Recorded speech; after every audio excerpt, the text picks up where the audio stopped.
मजहबी बहस मैंने की ही नहीं, फालतू अक्ल मुझ में थी ही नहीं। सलाम नमस्ते सत श्री अकाल, मैं हूं आपके साथ हर्षिता मिश्रा और आप देख रहे हैं टाइम्स मेल। त्योहार चाहे हिंदू का हो, मुसलमान का हो, सिख या फिर यहूदो नसारा का हो, कोई भी मजहब महामारी के दौरान इंसानी जिंदगी को खतरे में डालने की इजाजत नहीं देता है, क्योंकि मजहब ही इंसानियत का दर्स देता है। हाँ, ये बात अलग है कि मजहब की आड़ में या फिर एक खास आबादी को खुश करने के लिए और दूसरों को कमजोर होने का एहसास कराने के लिए सरकारें अपनी मनमर्जी करती रहती हैं, लेकिन इसका असर उन समाज पर ही पड़ता है जिसको खुश करने के लिए विवादित फैसले लिए जाते हैं। अब ऐसा ही मामला सामने आया है केरल से। आप तो जानते हैं, मुसलमानों में ईद अल फितर और ईद अल अजहा यानी बकरा ईद बहुत ही खास त्योहार माने जाते हैं, लेकिन केरल सरकार के एक फैसले ने बकरा ईद को लेकर विवाद खड़ा कर दिया है और सबको सोचने पर मजबूर कर दिया कि आखिर सरकार ने ऐसा क्यों किया। बताएंगे आपको और भी बहुत कुछ जिसका सरोकार है आपसे और हमसे। लेकिन आप अगर हमारे चैनल पर नए हैं और पहली बार हमारी वीडियो को देख रहे हैं तो हमारे चैनल टाइम्स मेल को सब्सक्राइब कर लें, वीडियो को लाइक कर दें और बेल आइकन का नोटिफिकेशन बटन भी प्रेस कर दें ताकि बिना देरी हमारी हर खबर आपको मिलती रहे। लौटते हैं अब आज की खबर की तरफ। बकरा ईद के मौके पर ढील दिए जाने के फैसले पर केरल से सुप्रीम कोर्ट ने जवाब तलब किया है, लेकिन बकरा ईद मनाने पर फिलहाल किसी तरह की रोक नहीं लगाई है, ना ही किसी तरह का आदेश पारित किया है। इस मामले में मंगलवार को फिर सुनवाई होगी। सुप्रीम कोर्ट ने कहा है कि कोरोना संक्रमण के मद्देनजर हर राज्य को सजग रहना चाहिए, लेकिन अदालत ने किसी तरह का आदेश पारित नहीं किया है। अब केरल में सोमवार बकरा ईद के लिए बाजार खुले रहेंगे। इस मामले में अदालत ने राज्य सरकार को जवाब दाखिल करने के लिए सोमवार दिन भर का वक्त दिया है। दरअसल केरल में कोरोना के बढ़ते मामलों के बीच राज्य सरकार ने बकरा ईद मनाने के लिए 3 दिनों तक कोरोना प्रतिबंधों में ढील दी थी। यह अवधि 18 से 20 जुलाई के बीच है, जबकि 21 जुलाई को राज्य में बकरा ईद मनाया जाएगा। बकरा ईद के पेशे नजर केरल सरकार ने लॉकडाउन की बंदिशों में ढील देने का फैसला किया था, जिसके खिलाफ सुप्रीम कोर्ट में अपील दायर की गई है। कोर्ट ने नोटिस जारी कर केरल सरकार से जवाब मांगा है। कावड़ मामले के दौरान ही इस पर भी सुनवाई होगी। पीकेडी नाम्बियार की जनहित याचिका में कहा गया है कि लोगों का स्वास्थ्य महत्वपूर्ण है। दरअसल माना जा रहा है कि केरल में 18, 19 और 20 जुलाई के लिए लॉकडाउन के नियमों में ढील देना सियासी और सांप्रदायिक फैसला है। इसलिए जनहित याचिका में कहा गया है कि सुप्रीम कोर्ट ने यूपी कावड़ यात्रा पर कड़ा रुख अपनाया है। इसकी वजह से कावड़ यात्रा को अब रद्द कर दिया गया है, लेकिन केरल में कोविड मामलों की संख्या अधिक है, लिहाजा 3 दिन की छूट देने के आदेश पर रोक लगाई जानी चाहिए। उत्तर प्रदेश में कावड़ यात्रा इजाजत देने के मामले में सोमवार को सुप्रीम कोर्ट में सुनवाई शुरू हुई। तब यूपी सरकार ने अदालत को बताया कि इस साल की कावड़ यात्रा स्थगित कर दी गई है। पिछले साल भी कावड़ यात्रा नहीं हुई थी। अगर कोई श्रद्धालु स्थानीय मंदिर में जलाभिषेक के लिए जाता है तो उसे कोविड प्रोटोकॉल का पालन करना होगा। दिल्ली और उत्तराखंड ने पहले ही इस पर रोक लगा दी है।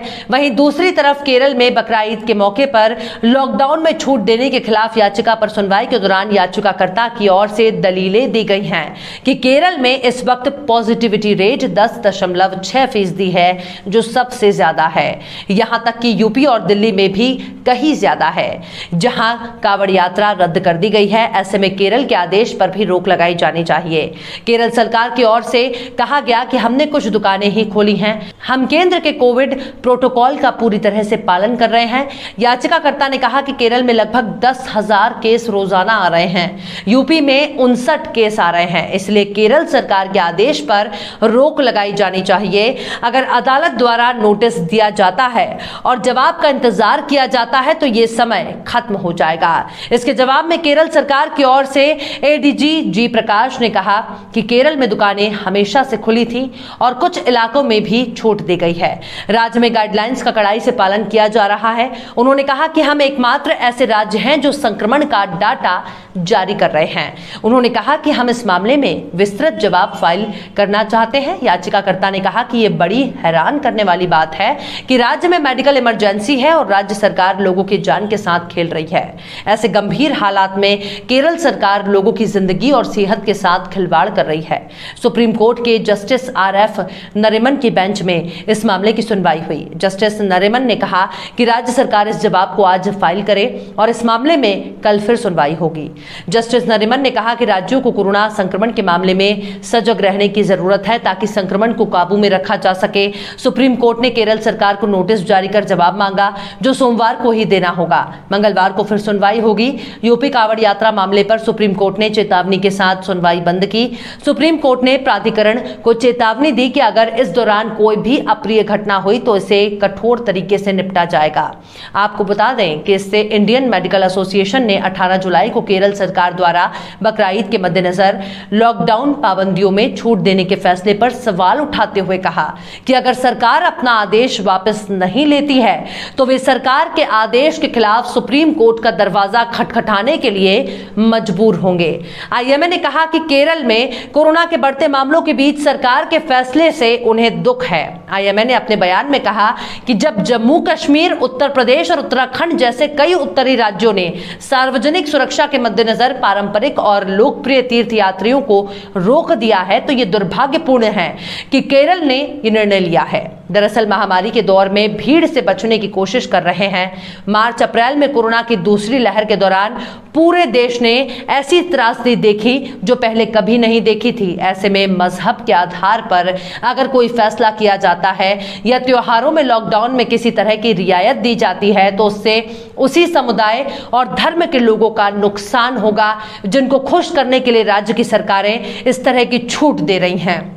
उत्तराखंड में कोरोना की दूसरी लहर के दौरान अनगिनत लोगों को कुंभ आमंत्रित किया गया, जबकि कुंभ के दौरान उत्तराखंड का क्या हाल हुआ वो किसी से छिपा नहीं है। इसलिए धर्म की आड़ में मौत को बुलावा भेजने से बेहतर है कि जब तक इस महामारी से हम पूरी तरह से ठीक नहीं होते तब जितना संभव हो सके घर से ही रोजा नमाज, ईद, बकरीद और होली, दिवाली, क्रिसमस मना लें, क्योंकि जब इंसान ही जिंदा नहीं रहेगा तो सारे त्योहार और खुशियां किस काम आएंगी।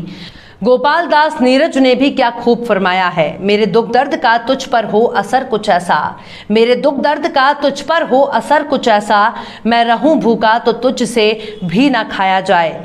आग बहती है यहाँ गंगा में, झेलम में भी, कोई बतलाए कहाँ जाके नहाया जाए। फिलहाल इस वीडियो में बस इतना ही। ये वीडियो आपको कैसा लगा कमेंट बॉक्स में आप जरूर बताएं। वीडियो पसंद आए तो लाइक करें। हमारे वीडियो लिंक को फेसबुक, ट्विटर, व्हाट्सएप पर अपने रिश्तेदारों, यार दोस्तों को भी शेयर करें और बेबाक, निष्पक्ष, स्वतंत्र पत्रकारिता को सपोर्ट करने के लिए आप हमारे यूट्यूब चैनल टाइम्स मेल को जरूर सब्सक्राइब करें और हाँ, बेल आइकन वाली घंटी की बटन भी जरूर दबा दें ताकि आपको हमारे आने वाले नए वीडियो की नोटिफिकेशन फौरन मिल जाए। फिर मिलते हैं किसी और वीडियो में एक नई खबर के साथ। हर्षिता मिश्रा को दीजिए इजाजत। जय हिंद।